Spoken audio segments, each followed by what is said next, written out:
mama boy, mommy Yore don come talk say make mama boy leave am alone. Make mama boy leave am alone. This mama boy you don pass Joromi.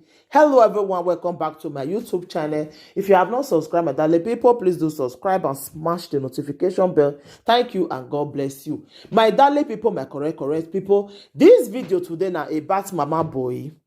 Mama boy, I no just understand that woman really, like seriously. Mommy Yore say make you leave am alone. Every time she dey always dey fall out for Mommy Yore, they insult am, they do so many things to that woman. The woman go still keep quiet, say go soon rest, go soon rest. Mama boy no go still rest. Wetin you want from Mommy Yore? Just talk am. If she gets the debt wey she dey owe you, when una first come life, make you tell her make e pay you. Mama boy, Mommy Yore say make you leave her alone. He say make you leave her alone. He say no one come out for you. Now make it they warn you down now. He say no one come out for you. So make you leave her alone. I go put the video more and say my darling people. Enough is enough. If something does it too much for this life, I don't even be expect say even Monica go even concentrate with Mommy Yore as today is sort and reach for social media. But today now uncle 12 the dust is settle. So more na rest. More na rest for matter. More na rest. Una when they carry people matter put for head for Facebook. More na rest because they go settle. Una go see they carry the enmity they go. Una no know. Now this live video now Monica talk say Kate he with her not go ever settle. He say he not go fit make friend with witch. But when he come up for a lot of side, Monica not carry her enter house. Not be Monica friend now. Not be Monica friend now. Una way talk put. Not but I can't carry the enemy now. Social media and a small to carry for matter. Small. Una not go hear. Then they tell una not the hear word. Thank you, my darling people. I go put the video now more on Siam. Bye.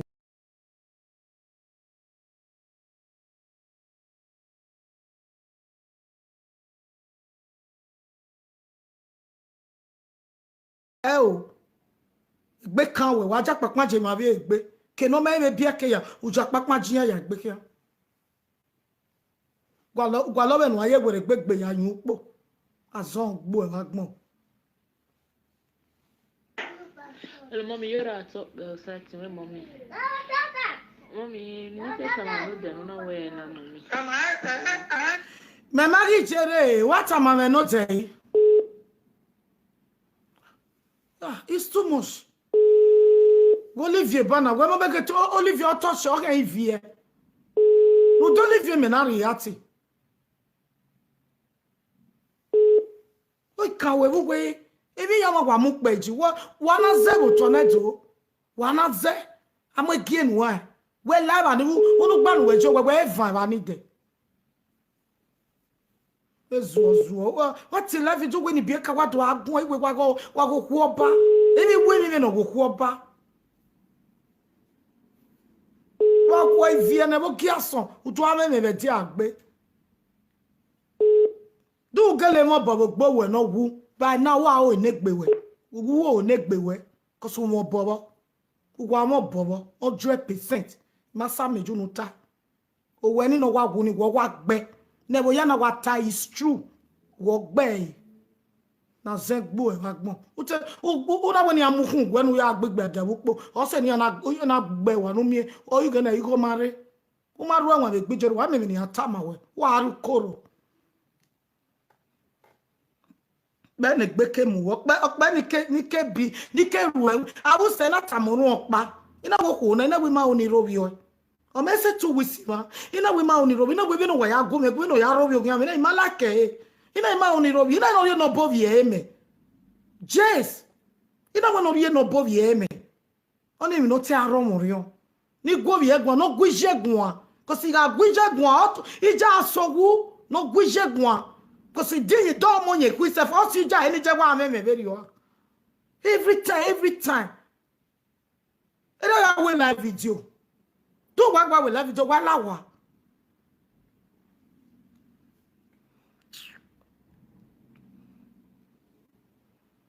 Look, you need I win live video. What do you live video ya kama? Why frustrating? What do I put beer here? mi ona me na we di no bovie me no gwije gun cuz ma oni ro bi je won je na to me iye gbe for social love o wa akoko wo pa wanya go via wo pa wanya ge mo koko ina ma oni joja ne iga toge no salo ba film wani ina we ma oni joja no ko na for social love ko na ina we ko na for confusing ne ina di no bovie me ni ti obi e be do no gwije gun true to God the person na mu yan no ba me ni ka mu dia ne oko ye ya kole so what to blame me no worry me be no bi o he cause pe nu ketie me jore do ro ye me jore do tene gbe me nya me jore do ta ma gbo mi mo gbo bi me o pe nu keta ma ni ade me ti ma te onire imate onire ne one person he what ye ina wo ko ne na ma oniro bi o ina wo wa ro bi me every day ina ma oniti e bo na wo ha wa to me ika to oge ni awon me ni lowe lave ina wo ha to me ina because ina wo nu me ma ya logo o pe no kero bi me na wa alaje na o kero bi me ma ba ma ga gui o mu nya wo ro bi me e bo ni mata e te mata it depends ina we no po bi me no bi e go me mi je ni just stay away from me cause I don't know ka me kai o vi e be derio.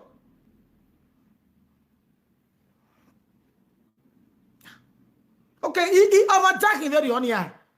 Ama dahi very o. Ni na gbale no bo ni awon ni je. That told you na me we u pije fon de keni je ne. Throughout this year, when I get video no ewu. Bia we je mi pa no atagwe we. No wa ya live video na no.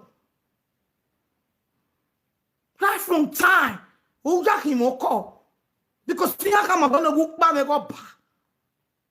Diage we wa ogo me okay diago o we no keke no fin ba enu e ugbe wa wo ti gbe me wa what have I done to you? Did I wrong you?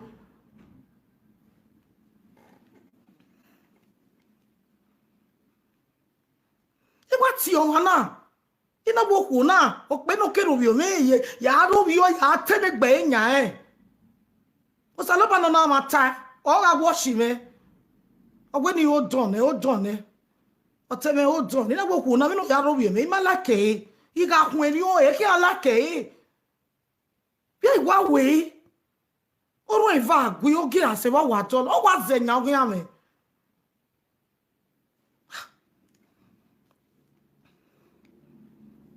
o ka wo di wa be re no wa be mu na o me post nu je ba o me mo pa nu ta.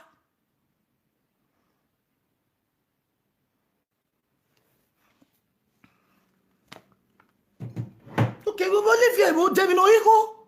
Arigo niya. Iya ri okode. Iya ri okode. What is okode? What is kode? Umati ri obo kagbame. We baba. Because we as in wo gbo e wagmo. When a boy ni no keke no ru pa ye gbe. Na gbe wa ru big bovo.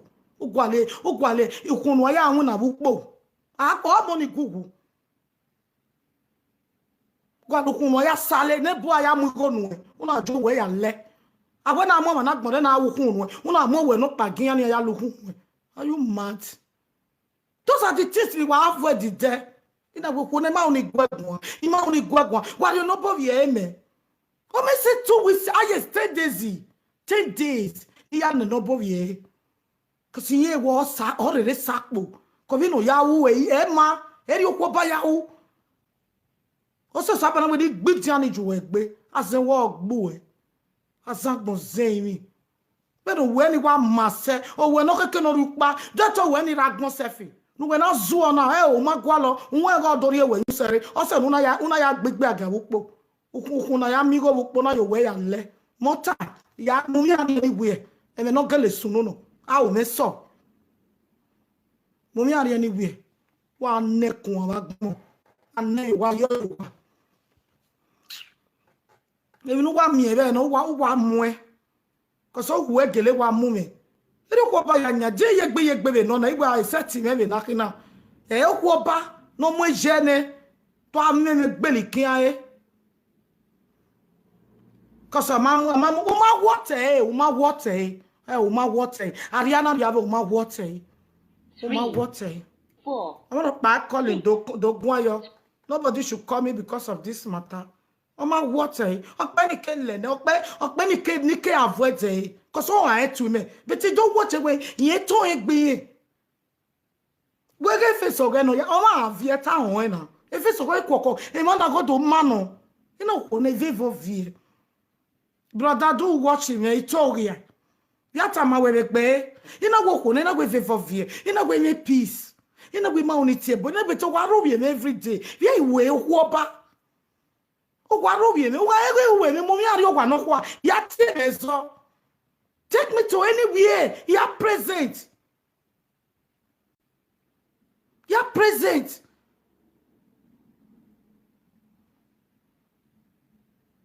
The person that when you worry, you did not ban. Oh, call you way at you where. Because he may, Omana via him most away. Then I owe ya quack. Wait, if you never saw the job, papa, you make by you mad. Oh, Jana Wegwa, because this is why I'm not even imagine not Bovier, so I respect. I'm not even Bovier. Because he made me walk ban of ye good day.